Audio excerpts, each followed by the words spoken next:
Thank you. Thank you. Well, thank you, and it's so terrific to be here with you today and those of you who are listening in from wherever you are. And so I'm going to do the great unmasking. I got to tell you, this is the first time, it might surprise some of you, maybe not, that I have been in a ballroom, a room outside of the hospital or my home. And so I'm going to start, because I just realized I didn't do it, by taking this down. So there you go. Woo. In the last about 2 to 3 weeks, I've allowed something to creep into my awareness that I wasn't fully, I'd say, awake to. And that is that I've been having this recurrent dream, a series of these recurrent dreams for a number of months. And I want to share with you some of the themes in them. And it's calling them dreams is probably the nicest thing I can call them. They're ever so close to nightmares. In every single one of these dreams, and I have them about 2 to 3 times a week, I'm trying to get somewhere. I don't know quite where I'm supposed to get, but there's this goal and there's this urgency and there's this sort of pressing need and desire to get to this place. And so I'm typically either in a car or I'm walking. I'm walking somewhere. And when I'm in the car, sometimes I'm driving. Sometimes someone else is driving. I've even been in the back seat of these cars. Not quite sure what the destination is or where I'm trying to get, but I just know that I've got to get there. I've got to get there. More often than not, though, I'm actually walking. And always, I'm barefoot. Always I'm barefoot. I can remember one particular dream where it's probably one of the few that I do remember that what I had to do, and that is that I'd come to work and I wasn't dressed properly for some reason. You can't remember, but I was trying to get back home. And for those of you who are from Colorado, I was on South Broadway because we lived down in Highlands Ranch, and I was trying to walk from Craig Hospital in Inglewood down to my home. And I remember, because in every single one of these dreams, the sidewalks, the road is filthy dirty. I'm trying to dodge the cigarette butts and the gum, and the one that grosses me out, even when I'm awake, more than anything else, the spit that's on the grounds that people do. And then in this one dream, I remember coming to a point, the Santa store of all things was in that dream, but the other one I remember is pushing aside this very, very heavy wooden door and found myself on a farm, and then I had to work my way through the muck and even the manure to try to get to wherever it was. And so just in the last few weeks, I've started thinking about, man, I must have these dreams 2 to 3 times a week. And I've come to call them my anxiety dreams. And I've become aware of the fact that I've been carrying, as have all of us, but in particular as leaders. And so what I've known for a number of years about leadership, and I've felt it in a bigger way this year than any other time in my life, is that leadership is incredibly isolating and lonely if you let it be. Shakespeare wrote when he was writing King Lear, King Henry IV. In that play, there's a line in that play that has special significance right now, I'd say, and that is that the line is, "Heavy is the head that wears the crown." I don't know if you've ever heard that line. Heavy is the head that wears the crown. And the interesting thing also that's related to that is what Truman says, is the buck stops here. There's those sorts of things. And I think that's been the source of the anxiety and what these dreams have been about. King Henry IV goes on to say that, and it's even heavy as I sleep, because he wore a crown. Well, I don't wear a crown, I don't own one, don't want one.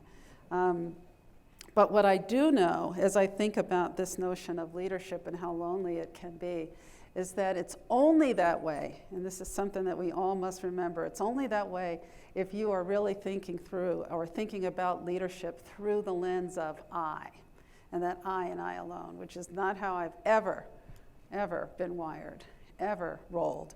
In fact, even in patient care, which I had the privilege and honor of doing for 25 years as an obstetrician gynecologist, being in women's lives and families' lives in that special way, it always felt like and is a team sport. Well, last week I had the opportunity also to participate in a leadership panel where we were talking about what this last year's been like, in terms of what we've been living this last year. And so we were talking about the coronavirus and our experience as leaders. And Carrie Arnold, the facilitator of this particular event, asked one of the coolest questions, and it actually caught me up short for a minute. She said, if you could go back to this time, and it'd be just about this time last year, and tell yourself something about what we were about to experience, what would it be? And I went, wow, that's heavy and deep. I said, oh, I know exactly what I'd say. And I say, Jandel, you are about to experience one of the hardest and most difficult, if not the hardest, the most difficult periods of your life. And I just have I have 4 words to say to you. It will be okay. It's going to be tough. You're going to be personally challenged, you're going to be professionally challenged, but it's going to be okay. And it's going to be okay because you have all that you need. You are surrounded, and I know there's some of my Craig peeps out there somewhere in Zoom land or however this is being broadcasted. You are surrounded by some of the most remarkable, passionate, mission-focused, purpose-driven people. You have all you need. It's going to be hard, it's going to be tough, but you're going to be okay. And I told him that's what I tell myself. And so that brings me to where we are today. And as I think about who knew this time last year we were about to endure, the walk we were about to make, I can say that, yeah, I'm pretty much okay. On March the 6th, we stood up our incident command. And then, the story of what we've done over this last year is for another day and another time. But we stood up our incident command. And on March 11th, the World Health Organization declared that we were, in fact, in a pandemic. And on March 13th, President Trump declared a national state of emergency. And it was in that 1 week's time that our lives were certainly upended in terms of our experience of this novel coronavirus. But it didn't end there, because then May 31st, we watched in horror, and I think it was the Tuesday night after that sitting in my bed thinking, what is all this falderall about, whatever went on in Minnesota, that I cried myself to sleep after having watched in horror as a man's life was snuffed out under the knee of someone else, and realized as an African American that we have so much work to do. Cried myself to sleep. And then we watched in the aftermath of that, the reckoning is what I'd like to think it was, as we watched, not just on our own soil, but globally, watched the response to what happened here in America again, because it wasn't a new experience and hasn't been, and in fact, it's happened subsequent to that. So we watched folks, how they responded to that, and how we said, maybe, just maybe this time we're ready for the reckoning and we're ready to do something different and walk into this space of dealing with race and racism in our country in some different ways. But it wasn't over then, because this has all been going on against the backdrop of some of the most politically polarizing times of our lives. And we got through an election. And it wasn't over then, because then we all watched in January 6th something happen on American soil that not only shocked the globe, but shocked those of us who live here, something we never thought we'd see in the United States of America. And so when I asked myself, back to the question, you'll be okay. Yeah, I'm okay, a little battered, but I'm okay. And I'm okay because I work alongside some phenomenal people. And I have had to from time to time deal with that sense of, how do we keep this virus out of this hospital, given the vulnerability of the patients that we care for? And how do we, and there are absolutely, back to don't lie, times that I've said, how do I keep our team safe? How do I keep our team safe? Because we know, given the vulnerability of our patients and the mantle that we have to carry, that if this virus gets in this hospital, it's over. And I will tell you, just to jump to the end of the story, at least as of today, we have had one, and maybe, I'll say maybe one, it's a relatively recent case of COVID in our patient population. We have managed to get through 11 months with no COVID effectively in our hospital. So the question is, so how'd you do it? And what I want to share with you, with that in mind, I'm going to put these glasses on because I said I do have to, I am old and this is way too much to remember. But I do want to tell you the 10 lessons, and it's just the top 10. And so I hope as I read these, to those of you who may be from Craig, you've either been there and heard these or you would agree with me. They're not in any particular order, but one of the things I realized in preparing for this is that the one at the beginning, number 1 and number 10, are really, I think, phenomenal bookends for what goes in between. So here's the first one. The first one is remember, we've never done this before, right? We've never done this before. And that was a phrase uttered by one of our amazing physician colleagues, Dr. Bill Scelza, as Incident Command was getting its act together for how we were going to walk through this space. But it also, as a leader, speaks to that there are many experiences we'll have over a lifetime that we've never done before. It speaks to being able to be honest, to be authentic, and to be damn vulnerable about how it feels to be doing new things. And you don't do them alone. Because remember, we've never done this before. I don't know if you know the scientific or the physical concept of emergence. It's when two very different things come together and something new grows as a result of that. So the second one that I came up with is that the emergence of the novel requires constant vigilance and attendance to rapidly changing circumstances. But beyond that, and this is so important because all of us, I bet, at some point in our life have been subject to rapid changes or some sort of disturbance within or ripple within the force. And the most important thing for leaders at that time to do is we've got to have the ability to translate and bring our teams along the journey with us real time. I don't think that's in any small reason why we find ourselves where we do at Craig Hospital in terms of what we've been able to achieve. Actually, I think Lois spoke a little bit about this one. Everyone brings their gifts. Everyone brings their gifts. And one must stay in their lane while coming together to drive solutions. That is that you don't know, none of us have all of it, but together we've got every single thing we need to get this thing done. We've learned how to have better arguments. You know, in the room, when you're dealing with something this novel where the public health guidance is changing pretty regularly, we have to make big decisions to keep a hospital safe and keep our team safe. So we have really good arguments in the room, good, vigorous debates, but when we come out, we support the decisions. Always, always support the decisions. You know, it's amazing I can stand up straight when I look at number 5 because our agility and our flexibility, I said, has been stretched over this last year. I dare say it's been contorted. It's taken an incredible amount of the ability to adapt, and yet we get to see that around us all the time with the patients that we care for. You know, this next one is one that I've known for years, and I've watched leaders wrestle with it, but it's just part of the deal. And that is that you're going to swim in a sea of conflicting and competing priorities. Conflicting and competing priorities.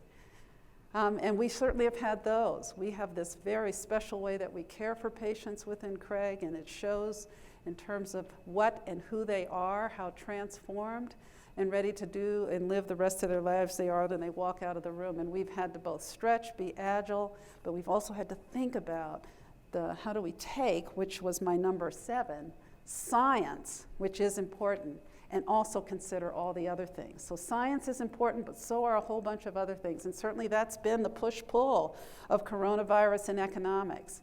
What this hotel and many other industries and sectors have gone through, let alone how healthcare has been completely upended.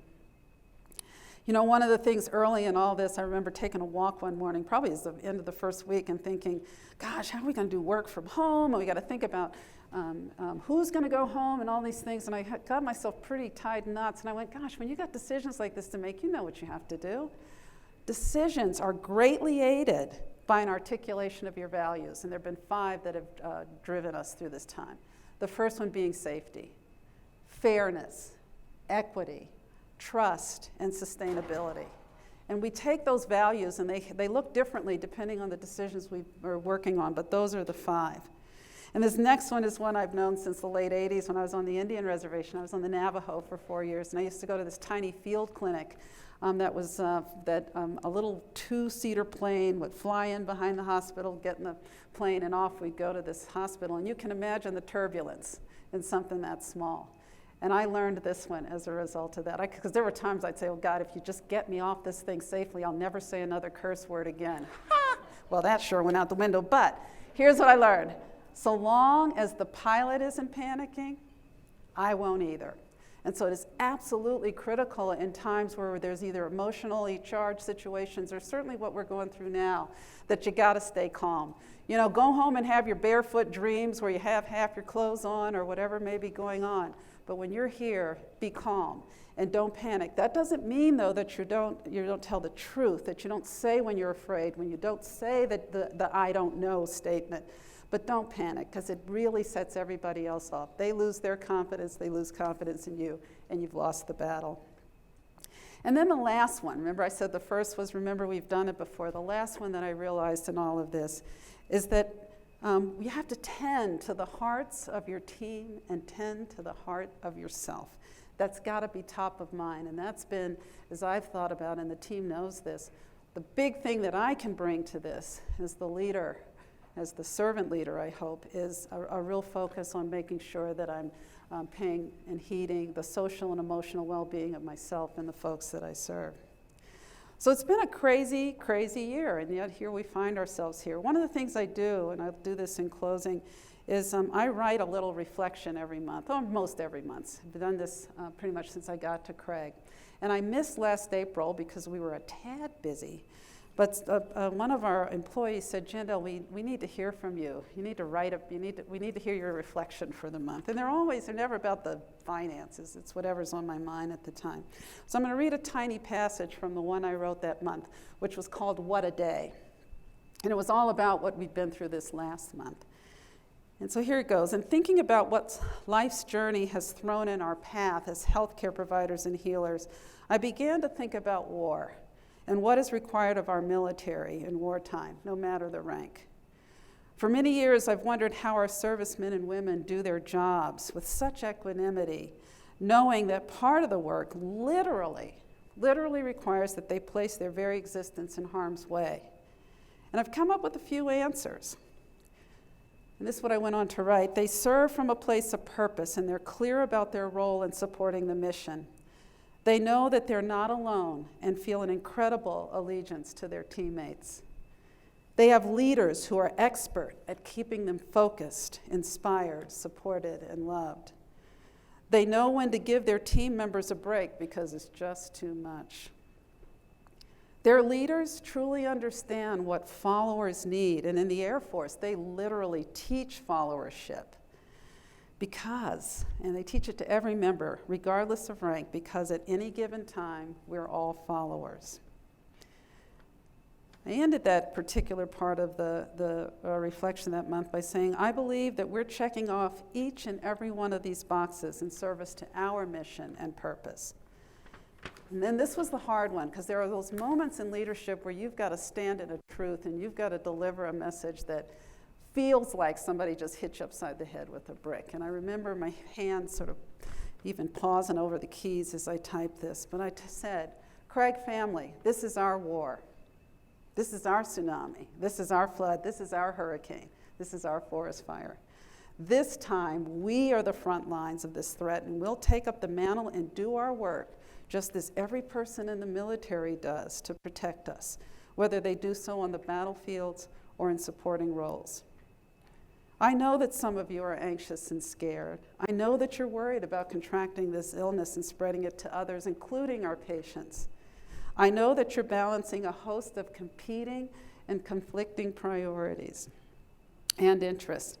And I know you're handling all of these feelings as professionals. And in fact, I must insist that you do so because every one of us is needed in this fight of our professional lives. And so I wrote a bunch more after the reflection, but I wanted to share that with you because to the extent that that was our call to arms, it was our, to whatever extent it helped center the team to do the work that they went right back to doing, in fact, never skipped a beat, despite the fear. Where I stand today, and if I had to put what's my 11th leadership lesson, in these turbulent times. I stand here today in a space of profound gratitude. Profound gratitude for the honor and the privilege of getting to do what I do every day. And I do say I get to do this every day. I'm excited to go to work and to be able to serve alongside people. And I think, though, I also stand here in the space of profound gratitude because I think it's one of the most important sort of gifts or traits or characteristics or features or actions or all of the above that as leaders we have to do every day. And that is say thank you and be grateful. Grateful for the opportunity to get to do what we do. Grateful for the opportunity to serve along phenomenal people who are there to make me better, make us better, and absolutely continue to triple down, double down on our mission and our purpose. And so thank you. Thanks for listening.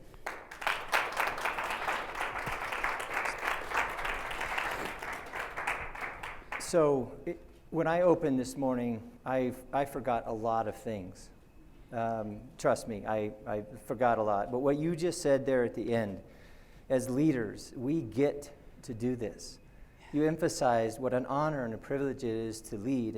And when I interviewed you on my Servant Leadership podcast, we were talking about why you here. And you said you had a responsibility for other faces of leadership. And I want for you to share 2 minutes or a minute, whatever, about what you want to say to other people who have that feel that same responsibility to bring other and new faces into leadership. And because you said, what if what is possible? Yeah. And I want you to share with them who are out there looking at you, Jandel, and saying, someday I want to be Jandel Allen-Davis. Don't do that. Seriously, what say you? Know what I'd say is in 2 minutes I'd say there are ways, and I can imagine that maybe some of you, because I was and am very much a you, who look up at stages and see people and wonder what's their story, what's behind the person who's there. And we make up all sorts of things about what that person may be. I heard earlier the whole I'm not enough. God knows I've lived that my whole life. I could never. I can't do that. And my story is one of 5 kids, only one until a year ago, who went to college, let alone medical school. I didn't grow up with a ton of money. You've heard me say Indian Health Service. That's how I got med school paid for. Came from a hideously dysfunctional home with alcoholism and abuse. What I want folks to hear is that you may see us all dressed up like this doing what we do, and if you'd see me trying to screw with this stuff this morning, you know what I'm talking about. But what I will tell you is that we're as human as the days are long. We're as normal as the days are long. And the way that I think it's the easiest to sort of be that is to just be authentic and be you. And, I can't use the F-bomb. Someone talked about that earlier, but F them if they can't take it. Right. Just be you. Just be you and do you and just know it's possible. And remember that brick walls are just there to show you or to prove to you how bad you want to get something done. So it's just that whole notion of put me in, coach, and there's always somebody watching you. You don't get to these places alone. You get to these places by showing up, being wholly present, and being part of making systems better.